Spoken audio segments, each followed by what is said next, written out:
CBS News coverage of Campaign 88 continues.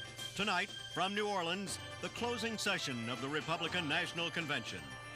This portion is sponsored by AT&T. From equipment to networking, from computers to communications, AT&T, the right choice. From CBS News Convention headquarters inside the Louisiana Superdome, here is Dan Rather. Good evening. Suspense under the dome and, of course, a spectacular.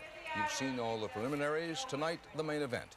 This is the night George Bush accepts the Republican presidential nomination and makes perhaps the most important speech of his political career.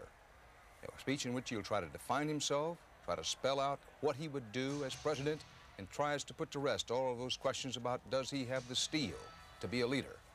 Now, this is supposed to be the night Bush moves into the spotlight and out of the Reagan shadow.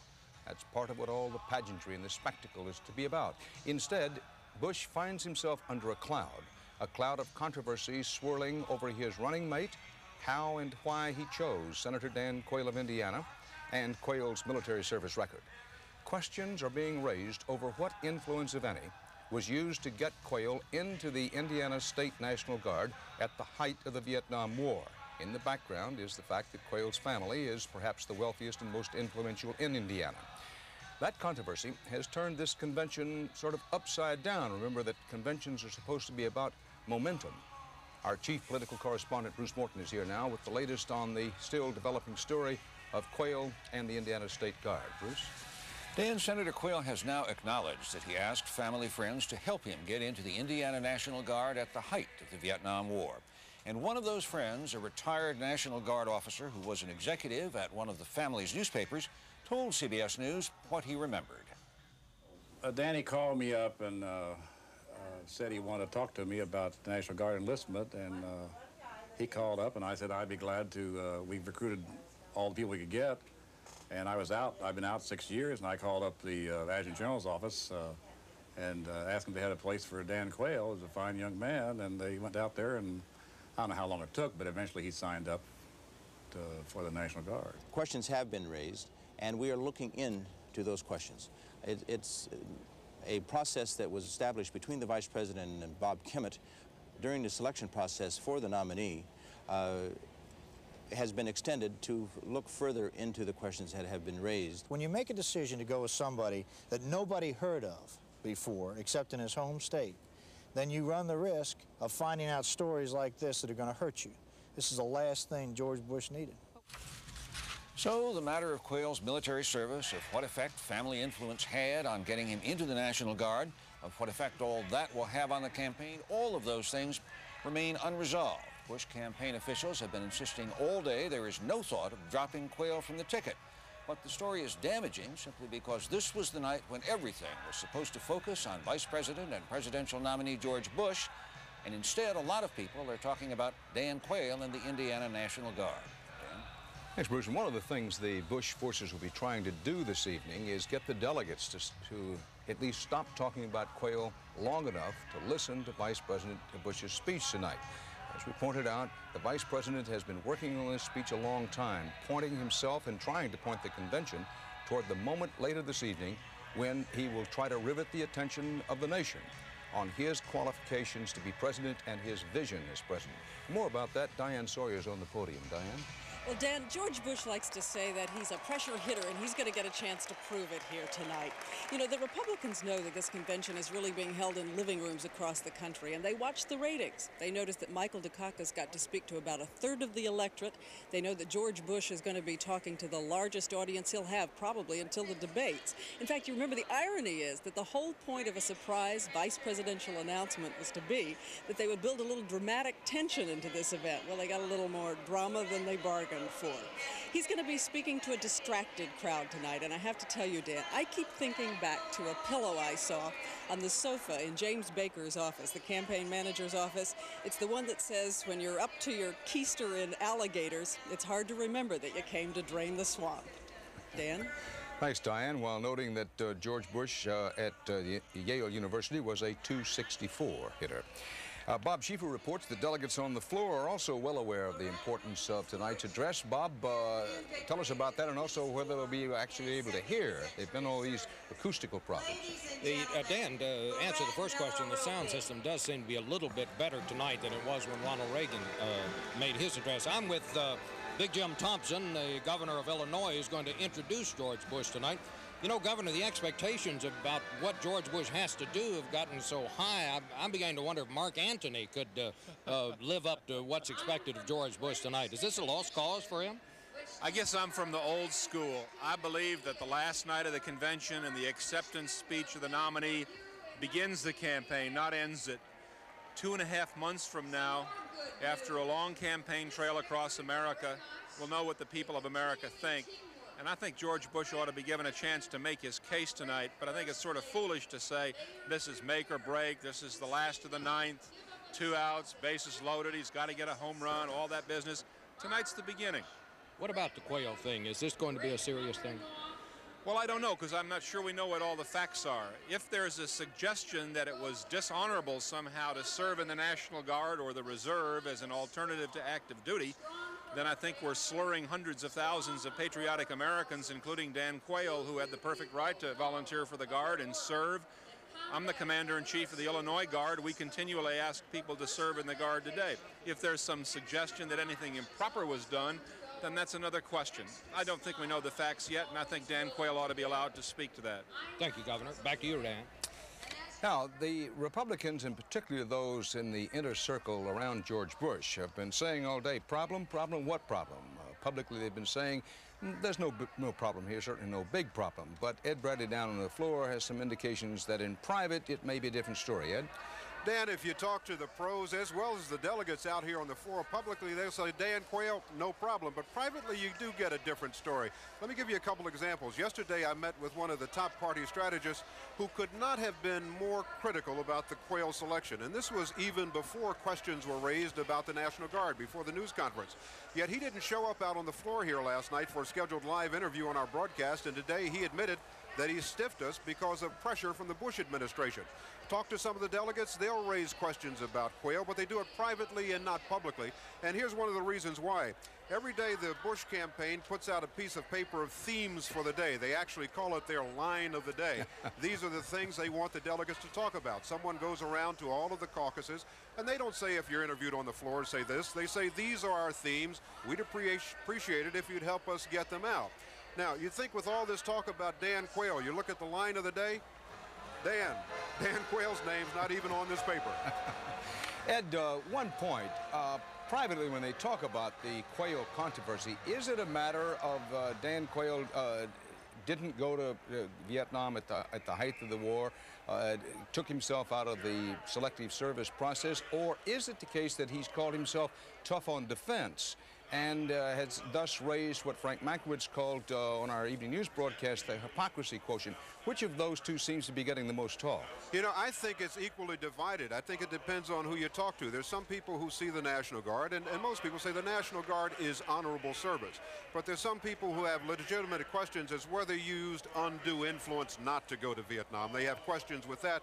And then some come down on the other side, and that seriously bothers them. So I think it depends on, I'm finding it fairly equally divided out here on the floor as to one or the other. The hypocrisy issue about a man who is so strong on national defense, who is such a patriot, but did not serve in Vietnam. Thanks, Ed. Now, there are, of course, other issues. It's frequently said, well, why don't you talk about the issues? And some people do try to talk about the issues. Now, when it gets down to talk about the issues, there's some talk that, well, Dan Quayle cuts against some of the basic issues that George Bush has believed might work for him in the campaign. Leslie Stahl has more about that. Well, actually, both the Republicans and the Democrats have seen some of their key issues now crumble. Issues they were hoping to highlight in the campaign crumble because of the choice of vice president. In Bush's case, the issue is defense, because every time that issue is raised now, you can count on the Democrats, and I'm going to quote here, Dan, they're going to be calling Quayle a war wimp. Now, that's what the Democrats in the House of Representatives call any hawk who didn't fight in Vietnam. Some people here at this convention are expecting that Michael Dukakis is going to start walking around in fatigues and a flak jacket to advertise the fact that, in fact, he did serve in the Army in Korea, albeit in peacetime. Dukakis has some problems, too. He can no longer hit hard on some issues they were hoping to use in the campaign, contra aid and tax cuts, because his running mate, Lloyd Bentsen, voted for them. Dan? Leslie, a point worth making that 3 of the 4 candidates actually saw active duty.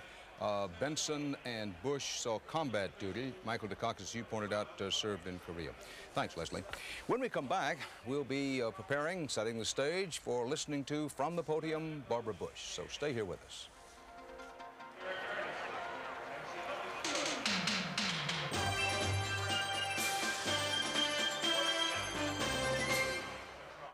Gentlemen, we can do better.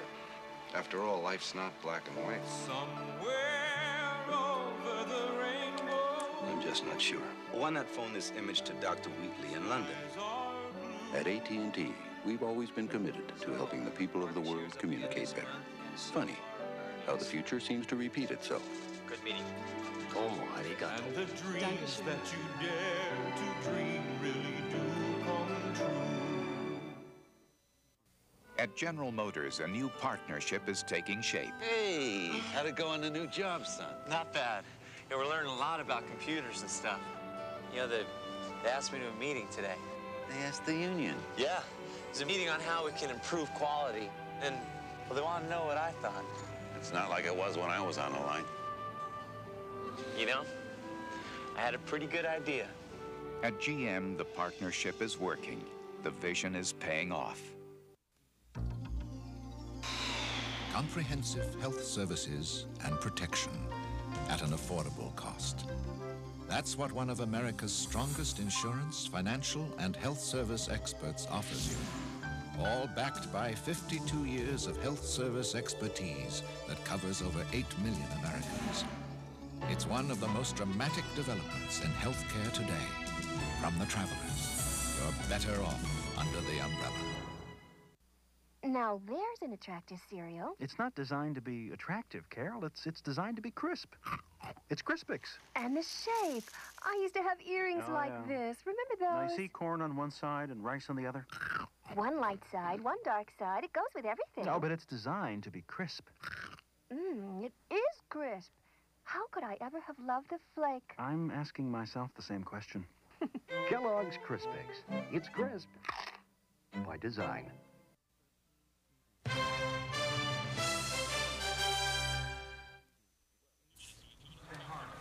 Well, it was said of George Bush and the decision on a running mate, choosing a running mate, it was his first presidential level decision. And given the controversy swirling around Danforth Quayle and the talk about whether he did or did not perform as he should have or done what he should have during the height of the Vietnam War, has raised questions about George Bush and that first, quote, presidential level decision. But many of Bush's friends in this hall here in the New Orleans Superdome are rallying around them. And Bob Schieffer is with one of them on the floor. Robert? Dan, I'm with Congresswoman Lynn Martin of Illinois. You're going to be introducing Dan Quayle tonight. Some people are saying, as Dan just said, that this is the first exhibit of George Bush's presidential decision-making, picking Quayle. Do you think it's a good idea? Well, I think it's still going to be a good idea, but I'm not going to suddenly say that this hasn't been a detour in the proceedings. I think you're still going to see at the end of it a Dan Quayle that is an asset to the ticket. But obviously this question has to be answered and answered quickly. Well, do you expect you're going to introduce Mr. Quayle tonight? Do you think he'll say anything about it? Do I think I will say anything about it? No, that he will say anything. I was going to say, I don't know. And I don't know what he's going to say. I'm not sure this is the proper venue, but if he chooses to make it, that would be a rather bold step to do so. What we have is 16 million people have served in a National Guard. That isn't the question. The question is, how is it being handled? What does that mean? What does that say about him? The Dan Quayle I know is so decent, I think he's going to come out of it. Thank you, Congresswoman. Back to you, Dan. Good, Bob. A reserved qualified endorsement for Quayle as the running mate. Now, Ed Brad is in the New Jersey delegation to see how the Bush choice of Quayle is playing there. Ed? Dan, I'm standing here with Governor Kane, who was the keynoter just the other night. What's been the reaction in your delegation to the Quayle selection, and the National Guard business? Well, of course, the reaction to the quail collection was pretty good. There were still some questions that our delegation would like answered on that. My understanding is that now that I've been told recently, there was, in fact, a vacancy rate in that National Guard unit. And if there were openings and he took one of them, then heaven's sakes, that's not an issue. Is there apprehension among some of your people? Oh, yeah, well, they want to know the facts. But, you know, I was a National Guardsman. Okay, Governor. I was in National Guard for 6 years. Proud of it. Thank you very much, Governor. Dan, back to you. Thanks, Ed. We'll go down to the podium and listen to Barbara Bush address the convention in a moment. She's just walked out to the podium to the strains of the Yellow Rose of Texas. Barbara Bush was born in New York, but of course, as everybody must know by now, she and George Bush moved to Texas after World War II to start a business there. The Bush family is in the box to listen as the now 63-year-old Barbara Bush has her moment. Mrs. Bush has 5 children, 4 daughters-in-law, 1 son-in-law, and 10 grandchildren. Let's listen. Thank you. And thank you, my dear friend Louis Sullivan, for that very kind introduction. And thank all of you for that warm welcome. You know, I've always felt I was the world's luckiest woman. Now I know it. I'm married to an extraordinarily special man. I have 5 well, happy, doing children, all of whom married wonderful people, and 10 plus perfect grandchildren. I have caring, loyal friends such as yourselves. I've had the opportunity to work for a more literate America, and I care deeply about other problems such as leukemia, the homeless, and many other problems facing us. You know, I've loved George Bush almost since the day I laid eyes on him.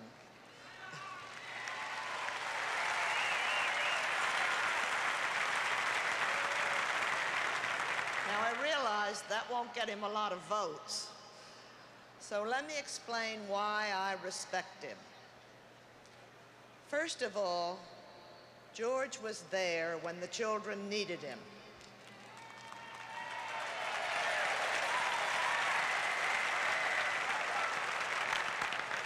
By now, you may be getting tired of hearing all the important jobs George has held, and he has. All those jobs have demanded tremendous energy and commitment from him. But do you know what I respect about George? In spite of all those jobs, our family has always felt an enormous part of his life. The children and I have always felt as important as the work he was doing, and this has given our children confidence. I remember I called George one day when the boys were small, and I said, "I'm desperate.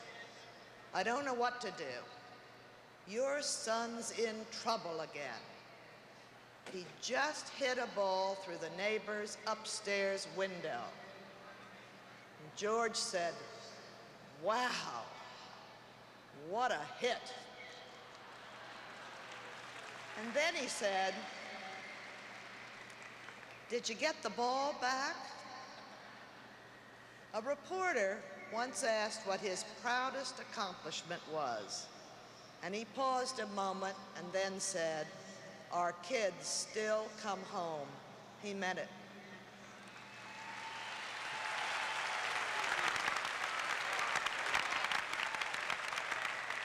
George is always there when someone needs him. I won't give you great detail, but let me give you an example. Once, when he was in business, my husband had to fire a man who was an alcoholic. He didn't pass this painful task off to someone else. He did it himself. But George just didn't fire the man. First, as support, he went with him to tell his wife. And she said, "Thank heavens. For 10 years, I have worried and wondered why no one knew." It was as if a burden had been lifted from her. And then, do you know what George did? He attended AA meetings with the man. And today that man is a friend and a supporter of my husband's. He may even be in the audience tonight.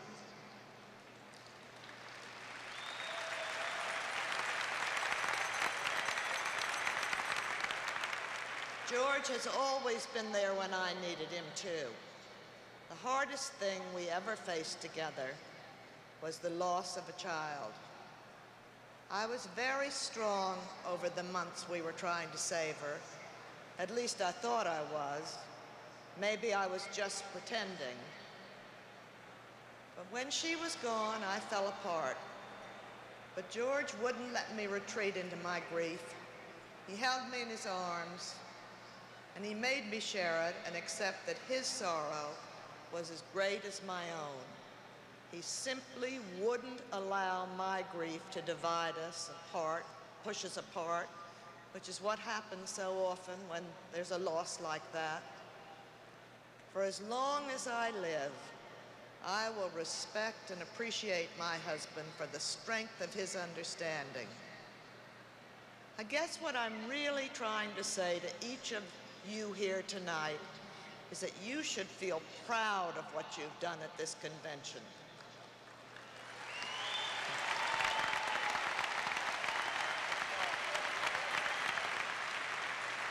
And what you've done is this. You've nominated for the presidency of the United States a man who is as strong and caring and decent as America herself. Thank you very, very much.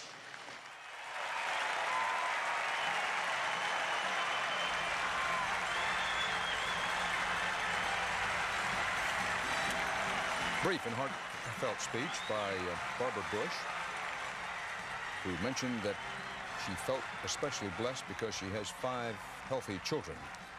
She did not mention one of the more painful experiences in the Bush marriage, that they lost a child in 1953. Their eldest daughter, Robin, died from leukemia when she was 3 years old.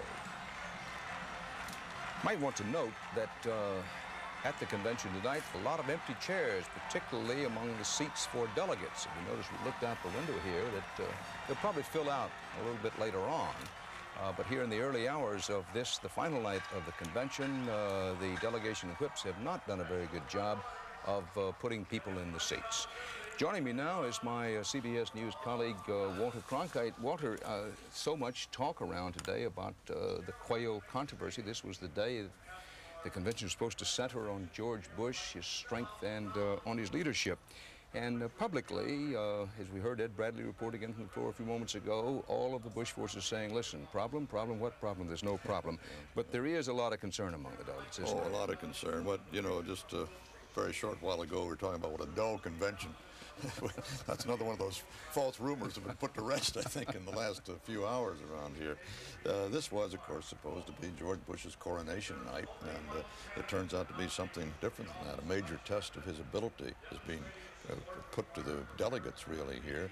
The question seems to be boiling down in that particular area. If you're talking about management ability, why in the world, with all the time he had between the time he tied up this nomination and tonight, when the nomination for vice president has to go before the delegates, wasn't he able to clear up this matter of the National Guard question?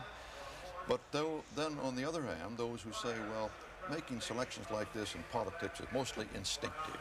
It's a thing that politicians have, and they just know the right thing, and they pick the right guy.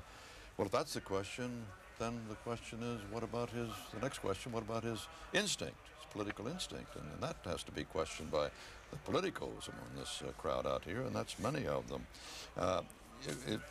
They keep talking about tonight, we've heard this several times, you mentioned it, they're all talking about they've got to put this quail thing behind us tonight. We've got to get it behind us tonight before we leave this convention city and go out as a united party, enthusiastic about the ticket.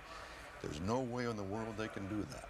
That cannot be done. That's an impossible task. This question has been raised. There are a lot of people out there in this country of ours who made disproportionate sacrifice in Vietnam, the poor and the underprivileged and so forth. One of the scandals of the Vietnam War, we all know. And there's nothing wrong with serving the National Guard, certainly, but a lot of people look upon that as elitist. as applies to the Vietnam War, and they're not going to change their minds because of anything that now comes along to explain this quail thing, I don't think. Well, Walter, that's a good point. That there's been an effort here, and you heard Jim Thompson, the governor of Illinois, a moment ago try to do it, and that is to shift the focus away from, was it a case of using family prestige and influence to get out of doing what other young men had to do at the time, to shift the focus over to service in the National Guard. Now, as you point out, from the time of the Battle of Jericho, or certainly from Caesar's time right on through Napoleon, people of wealth and influence have sometimes been able to avoid combat service. But that's a different point, isn't it, than simply saying, well, what about service in the National Guard? Oh, yeah. There's quite a difference, I think, in that. Thanks, Walter. We'll see as we go along. Senator Bob Dole of Kansas is speaking again tonight from the podium. Let's go down and pick up what he has to say. Well, 3 years ago, I received a handwritten plea from a 6-year-old girl who, after several days of long Senate sessions, had a very special problem. She wrote, and I quote, "I have my 2nd grade play tonight. Please make sure my daddy can come home and watch me." I knew Corinne Quayle was from a political family because she invited me to come along too. Corinne and her brothers, Tucker and Benjamin, and their mother, Marilyn, share Dan Quayle with the people of Indiana and the United States Senate. Dan Quayle is a dedicated public servant and a devoted family man. And whenever I needed him, Dan was there, ready and willing to make the tough choices, to cast the tough votes, to transform President Reagan's vision of America into the law of the land. Whether it was the budget or defense, tax reform or the INF Treaty, Dan Quayle was there, a forceful advocate and a staunch supporter of the Reagan Revolution. And now he was ready to carry that revolution forward. And believe me, he is ready. And just let the Democrats try to use experience as a measuring stick in this campaign. Just let them try. Now, I don't mean to suggest their presidential candidate lacks experience. He's got plenty of experience. Plenty of experience. Experience in raising taxes again and again. Experience in vetoing the Pledge of Allegiance in public schools. Experience in increasing spending year after year after year in Massachusetts. And I just don't believe the American people want that kind of experience in the White House.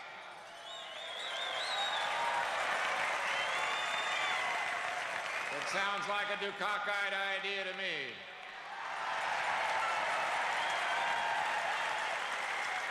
But Dan Quayle's got experience too. He's already spent 12 years as a congressman and a senator, tackling the vital national and international issues that affect the lives of all Americans and the future of our country. That is 12 more years of national experience than Michael Dukakis, and he is running for president.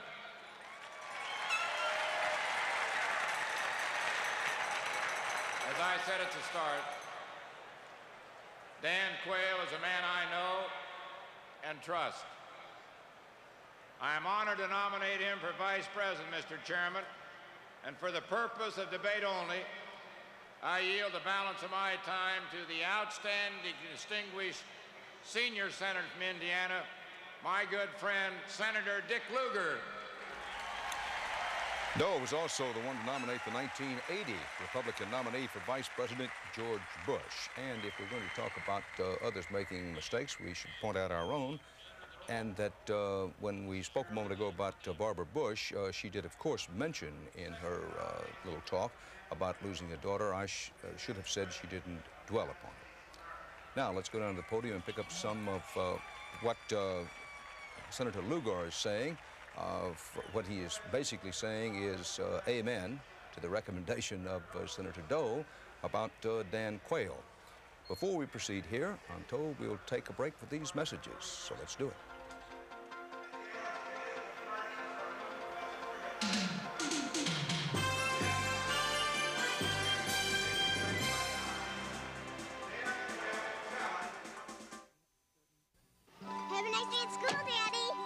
you too, kids.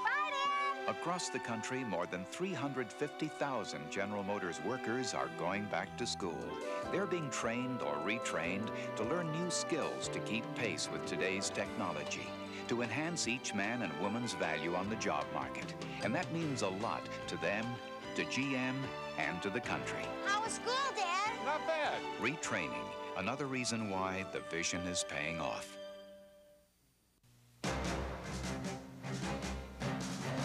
Because Citicorp understands the drive to succeed, to do more than just get by, we've become the nation's largest financial services company, already helping 1 in every 5 American families, with more student loans, more home mortgages, more MasterCard and Visa cards than any other company.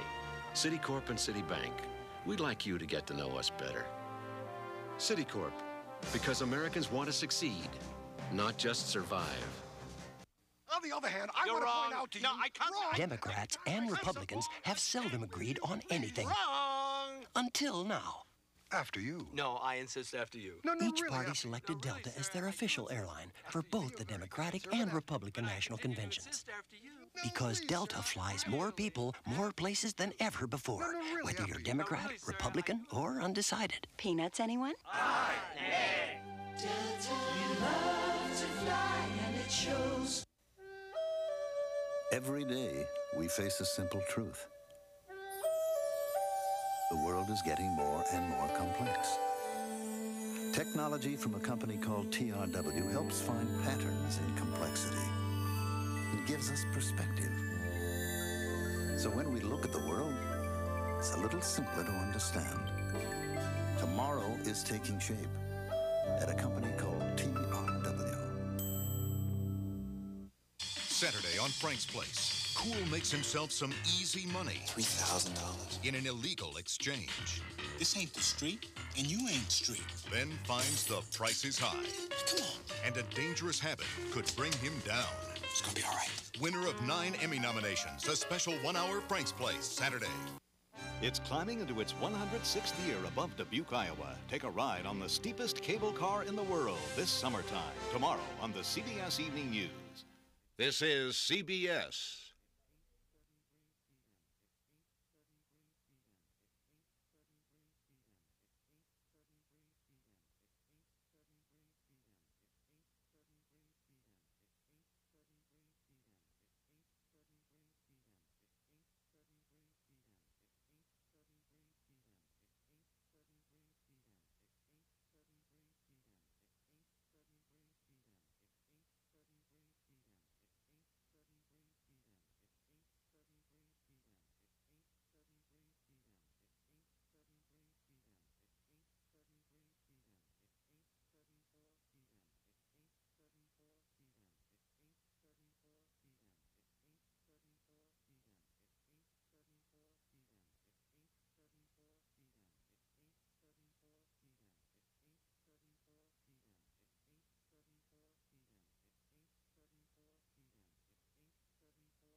CBS News coverage of Campaign 88 continues.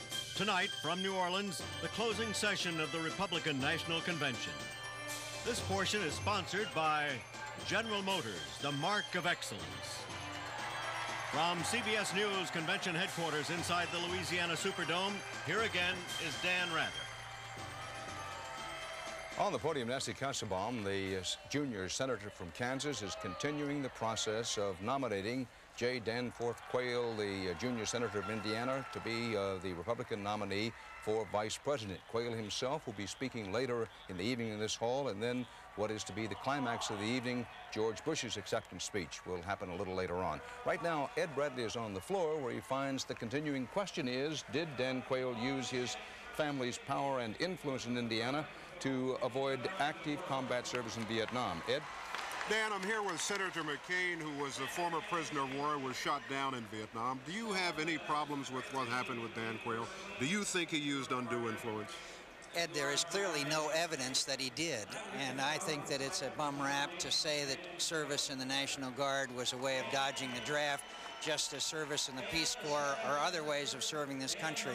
And I'd like to emphasize that there is no evidence that he got special treatment. Yes, phone calls were made, but that doesn't mean that he was given priority. If he was, Ed, then it could be a real big problem. If someone said, I'd like to get Dan Quayle, nice guy, I'd like to get him in, is that a problem? It's a problem if he was put ahead of other people who were as qualified or more qualified who were ahead of him. Then it's a problem, not just to get him in. Is it a problem that all of the facts aren't out tonight? It is a problem that the facts aren't all out tonight because clearly it's detracting all attention from the Vice President's speech, which we viewed up till this day as the most important speech of the convention. Senator, thank you very much. Thank you, Dan, Ed. back to you. And Ed, thanks to you. The continuing effort is underway on the floor of the convention to put the best possible face on George Bush's choice of Quayle as his running mate. Leslie Stahl in the Indiana delegation has more about that. Dan and the Indiana delegation, they're passing out this piece of paper with quotes from people in Indiana supporting Dan Quayle, saying this whole issue of the National Guard is a tempest in a teapot. And standing here with Orvis Beard, who is the county chairman of the Republican Party at Fort Wayne, he says he's the man that got Dan Quayle into politics. Orvis, you've known Dan Quayle since he was a teenager. I have. Is he the kind of young man who would use his family's power in Indiana and influence to get himself out of going to Vietnam? Oh, no way. This is all a bunch of damn nonsense. I use that term advisedly. It's just totally inexcusable. Well, you know him well, you know his family. I know his father, Jim, and his mother, Corinne, and they're just class people. It's just totally ridiculous. Well, you know, we have had someone tell us that Dan Quayle did ask him to help him get him into the National Guard. Well, there's nothing wrong with getting in the National Guard. I was in World War II for 54 months. I spent 2.5 years in Africa and Italy. And we were in Italy where we had all the casualties, and 3 of the top divisions, casualty-wise, were National Guard divisions. Orvis, why did you want Dan Quayle to get into politics in the Republican Party? What was it about him? Well, they were friends of ours, and we needed a good candidate. It was getting late in the game. And what made him a good candidate in your eyes? His looks, his appearance, his friendliness. If you ever search for a perfect person to run for Congress, that was the guy, and my law partner was Ross Adair, who had been in Congress for 20 years. Do you think he should come out and face the public and answer all these questions now? Oh, he will. You know, 2 days ago, he sat right over here in Maryland. They're just ordinary senator and his wife. Now he's got so much on him that I'm surprised he's doing as well as he's doing. He's going to be a great candidate. Okay, Orvis Beers, thank you very much. Dan? Well, Leslie, we noted that when you asked him why he thought that Senator Quayle was a good candidate when they first made him a candidate, he said, well, he looked good. Among the other reasons that Bob Teeter and Roger Ailes, the top lieutenants to George Bush, believed at least he could be a good candidate, is his appeal to the so-called yuppies. Now, Bob Schieffer is with one of those in the South Carolina delegation, Governor Carroll Campbell. Bob? Governor Campbell, let me ask you, you have very good contacts in the Bush campaign. What kind of information are they telling you tonight about Dan Quayle and this whole National Guard business? Well, I think that the Bush campaign thinks it's a tempest in a teapot. There's been a tremendous reaction from the Guards people across this country that resent the fact that there's some implication that service in the National Guard is less than honorable. And I can tell you that, that they are reacting to that. And I think the fact that Danny Quayle served 6 years in the National Guard is something that he ought to be standing up bragging about and not having to answer too many questions about. Well, let me ask you this. Was this a question he could have handled in a better fashion? Did he just kind of fumble the question? Is that how all this got started? Well, I think that probably when, you come into a news conference and you've just been nominated and there are 1,000 questions being shouted at you and you hesitate and somebody reads something into it, I think sometimes things can get out of context a little bit. And I think that may have happened to him. But I can say this, that my state has the #1 National Guard in the United States. And they are honorable people that serve well in this country. Many of them have fought in wars. And across this land, the National Guard has been one of the strongest components of our defense. Indeed, it is the backbone of our conventional forces. And Michael Dukakis is the man that has refused to let his National Guard cross-train with the Army in Central America to be ready to defend freedom. That's what we ought to be talking about, and not Danny Quayle. Governor Carroll Campbell. Dan? Bob, there's so much talk about Senator Quayle appealing to the yuppies. We've mentioned that. Can we ask Governor Campbell if that's how he describes himself as a yuppie, or how does he describe himself? Well, we'll just ask him that. Dan Rather said there's been so much talk about getting the yuppie vote and Dan Quayle being on the ticket for that reason. He said, would you call yourself a yuppie? Well, actually, I'm a pre-war baby. Well, there you are. Okay, Dan. Thanks, Bob. For a party that prides itself on running a tight ship, a lot of talk about the Republican Party being the party of efficiency and discipline, the party that knows how to run things. There's a lot of talk among Republicans at this convention that this particular convention is not run all that well at all, and Diane Sawyer has more about that. Diane? Well, Dan, you're right. George Bush thought the main contrast in the two conventions would be one of the style of the candidates, as we said. He even has a teleprompter in his hotel room to practice what he calls his jittery gestures. But the contrast turns out to be more than that. There's a role reversal. The normally unruly Democrats put on a convention that had an attack every night, while the ordered Republicans have a convention that's sometimes listless, sometimes chaotic. He was born with a silver foot in his mouth. Even if you didn't like Ann Richards' brassy attack on George Bush, it was the talk of the convention. Tom Kaine's speech may have been the talk of his family, but not much more. And when Democratic Speaker Bill Clinton droned on way overtime, it was a national news story. Here, overtime is the standard. So much so that one of the best speeches, a surprise from Gerald Ford, was booted right out of prime time. So that when Michael Dukakis walked into the hall to the pulsating strains of Neil Diamond, the bases were loaded and the ball was right in the groove. But it turns out that George Bush may have to hit his home run off a curveball. I'm here with Fred Malek, who's the director of the convention. Mr. Malek, let me ask you, didn't the vice president's decision to have a surprise announcement here really upend your plans to have an ordered convention? Diana, really didn't. I think we had a great night last night. We got the message out on George Bush and his phenomenal record in preparation for the presidency. We contrasted him with the inexperience of Michael Dukakis, and I think we were able to present a very wonderful family portrait of George Bush. But look, come on, if you had it to do over again, wouldn't you tell him not to do it that way? I don't think so. I think it was very important to, with a bold choice like Dan Quayle, to announce it early, give us time to define him, and give some time for the convention to learn a little bit more about him. And I think that's happening. And at the same time, we're getting a very, very powerful message across. And of course, tonight, the whole thing is all about George Bush presenting his vision for America and giving the people a chance to get to know him a little bit better. Well, I guess there's not going to be any breaking of the ranks up here on the podium. Thank you, Mr. Malek. Back to you, Dan. Thank you. Well, Diane, there are a lot of people, and some of them are even in this hall, who have a different view about how interesting the convention has or has not been. But on the podium right now, Bob Michael, the representative, and Bob Dole are asking the convention to nominate Dan Quayle for vice president by acclamation. Let's pick it up.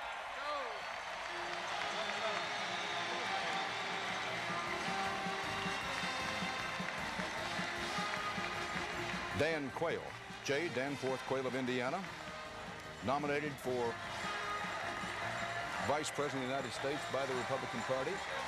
Bob Dole quickly asked the convention, all in favor, yay. Yay it was, and it was a done deal.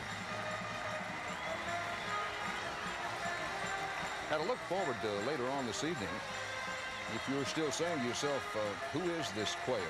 What is he, and what does he stand for? He will be addressing the convention as we go along this evening. The schedule calls for him to address the convention, about 35, 40 minutes from now. Last night, the convention ran hopelessly and haplessly behind schedule, but tonight they'll be trying to keep it on schedule because they want Vice President Bush's acceptance speech to be in prime time. This demonstration that we mentioned earlier does not have the benefit of a full house.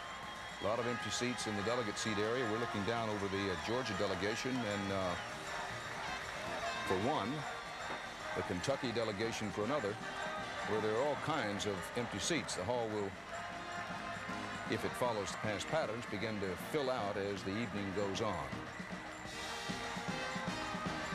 And as those who are in the hall go through this exercise and trying to make this an exercise in Republican happy time, we'll take a break.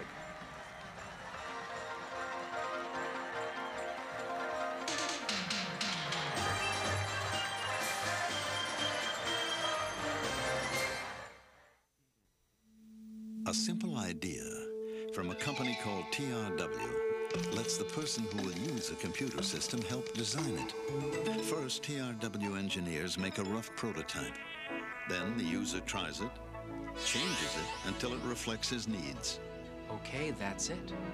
We've got it. This satisfies the most crucial element in any system, the human one. Perfect. Tomorrow is taking shape at a company called TRW. They wanted this to be a vacation they'd never forget. And it was. So don't carry cash. Carry American Express traveler's checks. Don't leave home without them. There are headaches. And the car payment is overdue. And headaches. There's aspirin and aspirin. Anacin. Clinical tests show that Anacin relieves headaches better than regular aspirin. Feeling better, hun? Not just better, better. Anacin. Better relief. Today, General Motors is building the first completely new full-size pickup in this decade. Robot fixtures using laser eyes allow precise fitting of the parts to the body shell. Unique manufacturing methods allow functional assembly tolerances to be held to plus or minus ½ a millimeter, virtually a hair's breadth. Just one of the reasons we believe it is quite simply the best-built truck in the world. At GM, the vision is paying off. You can depend on AT&T Long Distance thanks to the remarkable people who put our equipment to the test. I love wrecking things. This is a special laboratory. Here we create disasters. One disaster right after another. Why do we do all this? Once we understand how these things can destroy long-distance service, we can build equipment that'll stand up to it. We're reaching further to bring your world closer. Yeah, the storm's over. AT&T, the right choice. The fight song music, the band's music, the placards, the balloons continue behind us in a carefully staged celebration of Danforth Quayle being nominated to be the next Vice President of the United States. At 41, Quayle is one of the youngest men in our nation's history to be nominated for Vice President. Richard Nixon was 39 when he was nominated for Vice President. He was 40 when he was actually elected. John Breckinridge was 35 years old when he ran in 1856 on the ticket with James Buchanan, and Buchanan at the top of the ticket, and that ticket won. Ed Bradley is on the floor with more about what is supposed to be George Bush's night. Ed? Dan, this is Tom Rath, who's a former Attorney General in the state of New Hampshire. When this convention is over, you guys, the other delegates, have got to go home and sell this thing. That's right. How is it going to sell? Well, I think we want to be positive and excited about the message that George Bush is going to give, but I know we're going to have to answer some questions that have arisen here about the vice presidential situation.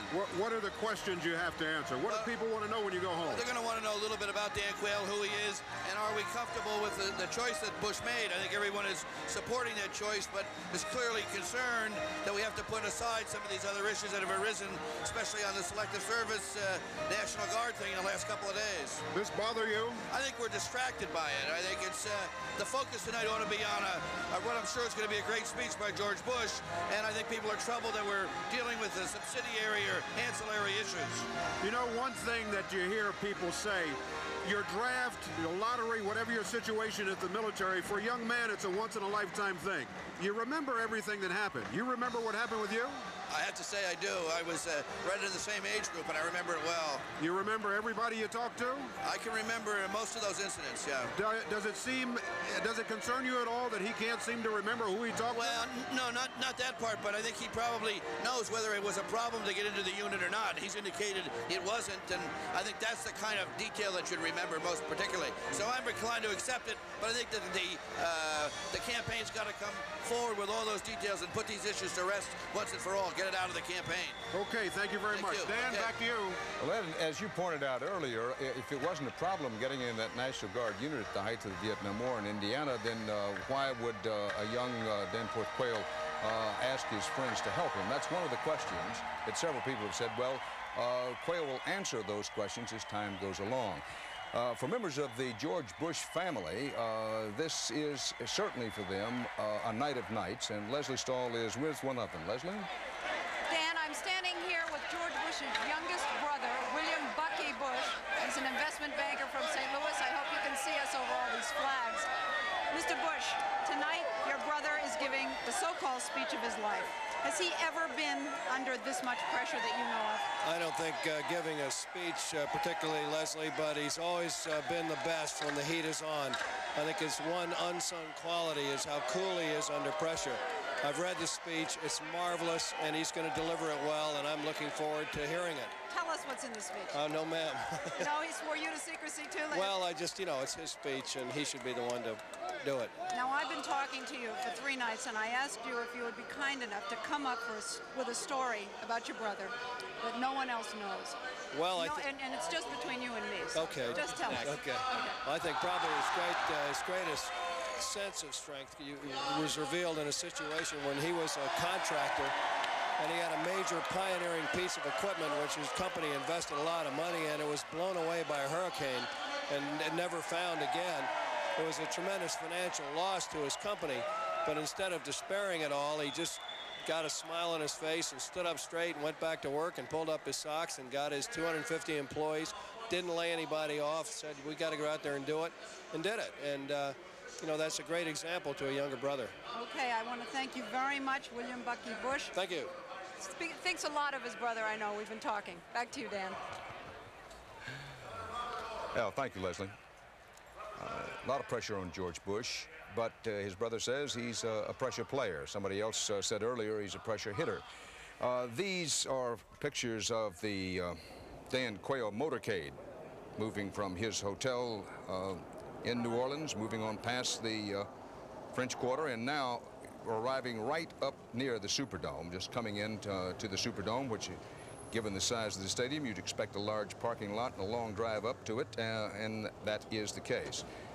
So Dan Quayle, and speaking of pressure, this is not exactly a pressure-less situation for him tonight to be speaking. We've said before, it's down now to about the 35-minute mark when he's expected to talk, and he will be a young man under a considerable pressure himself. He has a reputation of being a marvelous extemporaneous speaker. It will be interesting to see whether he speaks extemporaneously here tonight or sticks to a prearranged script. As George Bush's brother mentioned a moment ago, the vice president's speech, George Bush's acceptance speech, is already in the hands of some people here at the convention on a hold-for-release, strictly embargoed basis. However, we can say, having read through the speech, that it's a speech that reads on paper very well. So the question is, well, what kind of speech will George Bush give tonight? One of the answers is the speech itself is an excellent speech, no doubt about that. Peggy Noonan, the main speechwriter on it, has produced an excellent address as you read it on paper. So then it gets down, okay, he's going to have a good speech. How well does he deliver it?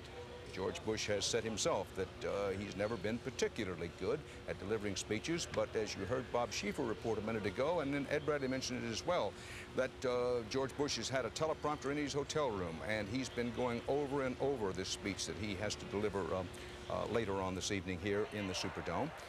And we were hoping you got a picture of Senator Quayle himself, but as you could see as well as we could, we mostly got pictures of the back of an automobile and then the front of an automobile. Right now we'll have picture and sound on our old friend Eric Severide, who's with us tonight. Eric, what do you think of this controversy swirling now around whether Quayle used his family's prestige and influence to avoid combat service in Vietnam? Something likely to last or not? Can't tell. I hope the young senator had a television monitor in that limousine and saw that demonstration. That should hearten him a bit. That's pretty heady stuff. I think there is some damage to the party and the ticket, of course, already. It depends on how much people blame Bush for it. I answered many questions last night on all 3 networks, CNN, public television, I'm going to continue to answer questions that you raise about me, about issues, about anything throughout this campaign. But let me say this. Tonight is George Bush's night.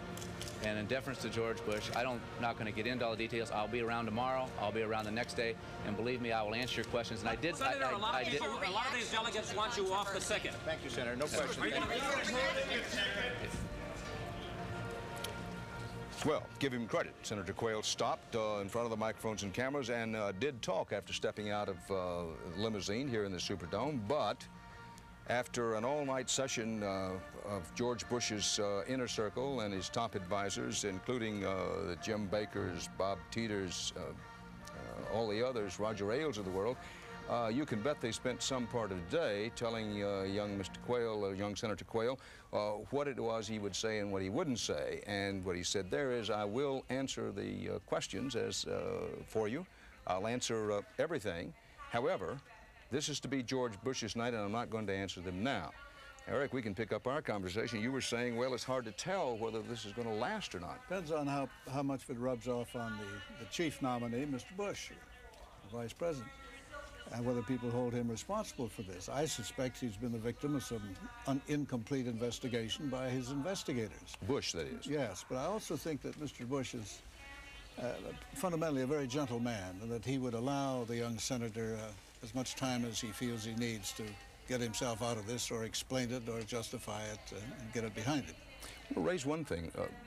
George Bush has known since at least March that he was going to be his party's nominee. Does this say anything, and if so, what, about George Bush as a decision maker? Oh, I don't think so. I think it's just incomplete investigation. Let's talk about the campaign. Among other things, the Republicans have already made it clear that they're going to run a campaign looking back, saying, don't forget what happened the last time the Democrats were in office. In some ways, it's a campaign built on fear. Do those sorts of campaigns usually work? I don't think so greatly. I think there was one period of history when they did, and that was after the Great Depression. And the Democrats, for years, ran against Herbert Hoover, almost every election. And but I don't think you can run against Jimmy Carter that much or that long. Well, aside from these campaign problems, is the weight of history against the Republicans this year? They've, after all, will have had 8 years in office. Yes, because people do want change after a while. No vice president's gone directly from that office by election to the presidency in 150 years. No party's taken the White House 3 times in a row for 48 years. That was Roosevelt in 1940. Unless his history's become completely weightless with this generation, I don't know. Well, always a possibility. Thanks, Harry. When we come back, we'll hear from Bush campaign advisor, principal pollster, Bob Teeter. So we hope you'll stick here with us.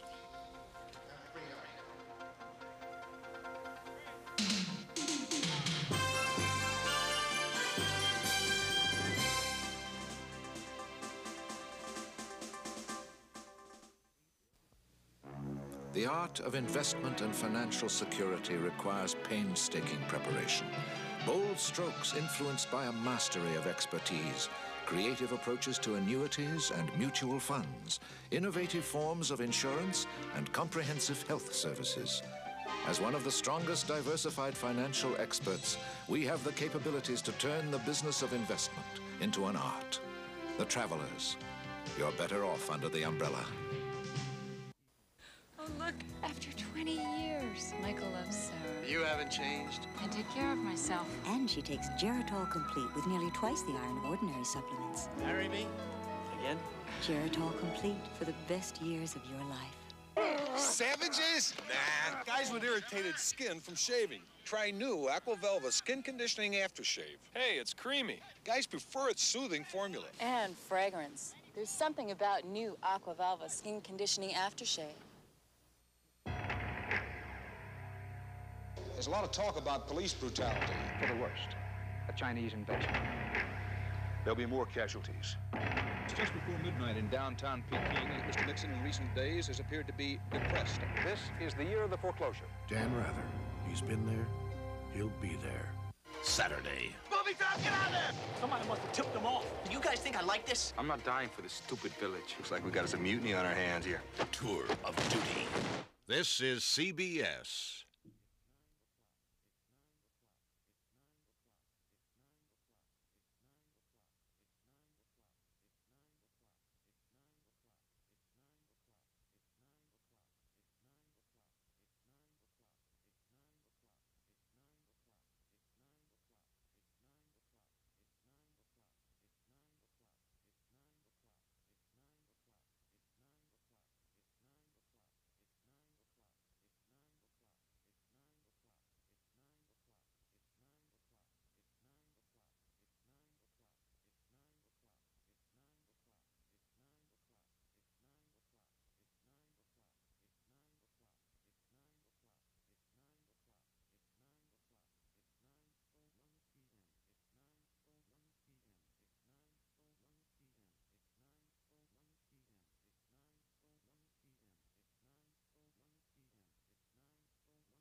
CBS News coverage of Campaign 88 continues.